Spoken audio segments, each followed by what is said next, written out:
Mais tout de suite, c'est l'info éco avec vous, Lynn Rifaille. Bonjour Lynn. Bonjour Pauline. À quelques jours de la fin du mandat de Donald Trump, Lynn, les États-Unis viennent d'annoncer de nouvelles taxes sur des produits français.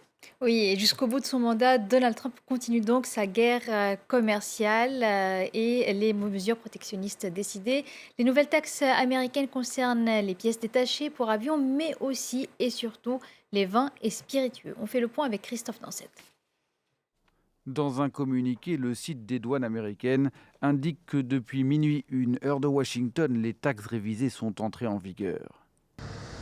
Plus 15% sur certaines pièces aéronautiques, plus 25% sur les vins non pétillants, mou de raisin et cognac. Les droits de douane, conséquence de la guerre commerciale qui oppose Boeing à Airbus.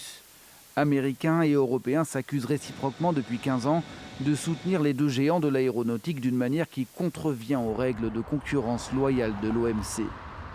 Ces taxes viennent s'ajouter à celles déjà imposées depuis 2019, notamment sur le vin, ainsi que sur les avions d'Airbus entièrement assemblés.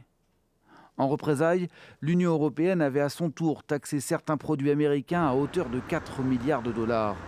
Cette fois, la Commission européenne espère collaborer au plus vite avec la nouvelle administration américaine, même si pour l'instant, l'équipe de Joe Biden n'a fait aucun commentaire sur ce dossier.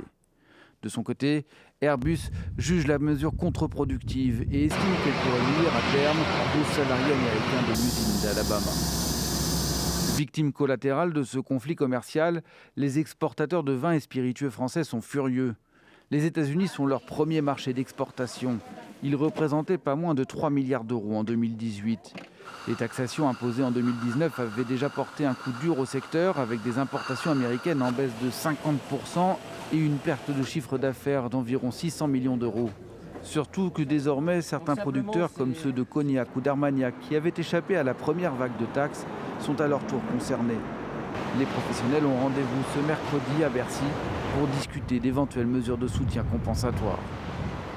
Voilà, et pardonnez-nous pour ces problèmes de son. Les marchés financiers, Lynn, quelle est la tendance ce matin ? La tendance est à la hausse ce matin sur les principales bourses européennes, cela malgré les inquiétudes qui persistent concernant la pandémie de coronavirus, malgré aussi la situation politique aux États-Unis. On le voit, plus 0,17% pour le CAC 40 à Paris en début de séance, plus 0,24% à Londres pour le FTSE et plus 0,37% pour le DAX à Francfort.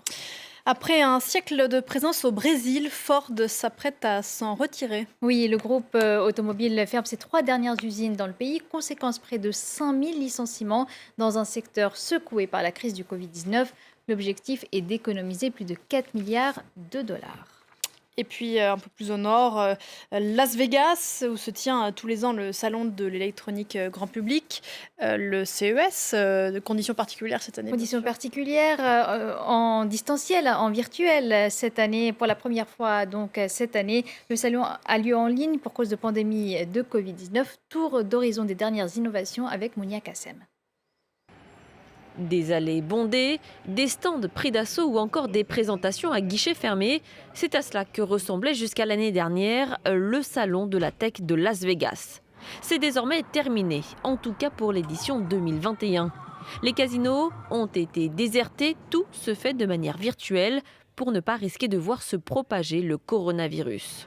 Conséquence, le nombre d'exposants est en baisse, 1800 cette année contre 4000 pour le salon de janvier 2020.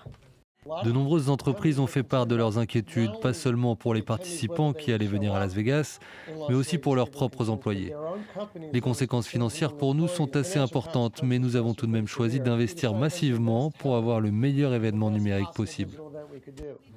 Les innovations dans le domaine de la santé sont clairement à l'honneur, mais pas seulement. Le confinement à la maison a aussi inspiré les géants de la tech, avec des assistants pour télétravailler de manière optimale, ou encore des robots capables de s'occuper de notre intérieur.